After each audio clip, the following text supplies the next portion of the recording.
ശ്രീനിയേട്ടൻ്റെ വിയോഗം എന്ന് പറയുന്നത് മലയാള സിനിമയിലൊരു കാലഘട്ടത്തിൻ്റെ അവസാനമായിട്ടാണ് തോന്നുന്നത്. കാരണം സിനിമകൾ എപ്പോഴും ഒരു പ്രത്യേക കാലഘട്ടത്തേക്ക് വേണ്ടി ഉണ്ടാക്കുന്നതാണ്.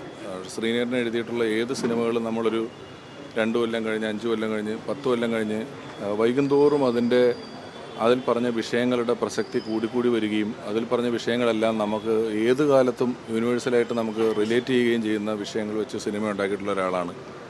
മലയാളിയെ ഇത്രയധികം രസിപ്പിച്ച, എന്നാൽ മലയാളികളെക്കുറിച്ച് തന്നെ മലയാളികളുടെ പൊതുബോധം, പൊതു സ്വഭാവങ്ങൾ ഇതിനെല്ലാം ഇത്രയധികം അടയാളപ്പെടുത്തിയിട്ടുള്ള ഒരുപാട് സിനിമകൾ ഒരുക്കിയിട്ടുള്ള ഒരു വലിയ പ്രതിഭയാണ് ശ്രീനിയേട്ടൻ. അദ്ദേഹം അഭിനേതാവെന്ന നിലയിൽ, അദ്ദേഹത്തിൻ്റെ രചയിതാവെന്ന നിലയിൽ, എല്ലാം നിർമ്മാതാവെന്നുള്ള നിലയിലെല്ലാം പല രീതിയിൽ സിനിമയ്ക്ക് സംഭാവനകൾ ചെയ്തിട്ടുള്ള ഒരാളാണ്.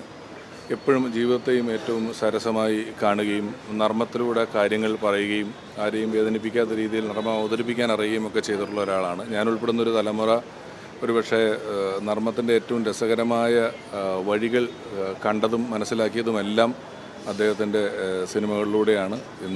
ഇനിയിപ്പം പലരും പറയുന്ന പോലെ അദ്ദേഹം നമ്മളുടെ ഇടയിൽ നിന്ന് പോയെങ്കിലും അദ്ദേഹം എഴുതിയ സിനിമകളും അദ്ദേഹം ചെയ്തു വെച്ച കഥാപാത്രങ്ങളുമെല്ലാം മലയാളി ഉള്ള കാലത്തോളം ഓർക്കുന്നതും അത്രയും ബലമുള്ളതുമാണ്.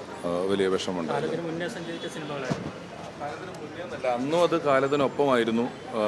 കാലം മുന്നോട്ട് പോകുന്തോറും അതിൻ്റെ പ്രസക്തി കൂടിക്കൂടി വരികയാണ്. ഈ കാലാതീതമായി നിൽക്കുന്നു എന്നുള്ളതിനപ്പുറം അതിന് പ്രസക്തി കൂടുന്നുണ്ട്. അതിൽ പറഞ്ഞ വിഷയങ്ങളൊന്നും 10, 30, 40 വർഷം കഴിഞ്ഞ് നമ്മൾ കാണുമ്പോഴും അതിനൊന്നും വലിയ മാറ്റങ്ങളില്ലാതെ എല്ലാ കാര്യങ്ങളും അതുപോലെ ഈ നാട്ടിൽ തുടരുന്നുണ്ട്. അപ്പം അന്നേ അദ്ദേഹം അത് അത്ര ദീർഘവീക്ഷണത്തോടെ കണ്ട്, ഈ പറയുന്നതല്ല, നമ്മൾ ചിരിക്കാനും ചിന്തിക്കാനും എന്നൊക്കെ മലയാളികൾ ഉപയോഗിച്ചു കൊടുക്കുന്ന വാക്കുകൾ, ഈ ചിരിയോടൊപ്പം അദ്ദേഹം ഇത്ര ചിന്ത വലിയ സർക്കാസമായി നമ്മുടെ മുന്നിൽ അവതരിപ്പിച്ച് കണ്ടപ്പോഴാണ് ഉണ്ടായത്.